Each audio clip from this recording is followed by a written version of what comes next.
aprendeu a sonhar.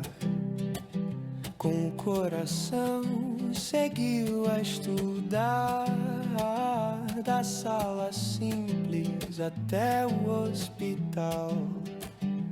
Levou no peito um bem essencial.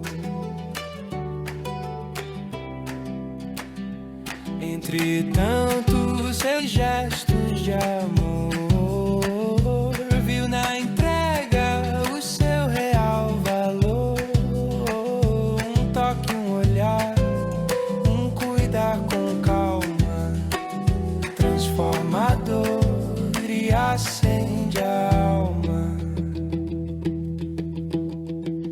E quando alguém precisa de abrigo, lá está ela, inteira no olhar, onde floresce o cuidado consigo. Gosto muito de ensinar. Gosto de estar com os alunos, gosto de dar treinamentos, gosto de conversar e fazer as orientações para as equipes. E é isso que me motiva, esse hoje meu propósito como farmacêutica clínica aqui no Cajuru. Às vezes a gente não se vê como a gente realmente é, ou a gente está tão no dia a dia que não vê o quão especial é o nosso trabalho. Então contar um pouquinho da minha história me dá mais inspiração para continuar. Então eu fiquei muito feliz com esse presente. Olhando a carta, escutando a música, eu acho que a gente consegue se enxergar ainda mais, que a gente é importante, que todos os funcionários são importantes ali para o cuidado com o nosso paciente. É isso que eu amo fazer todos os dias.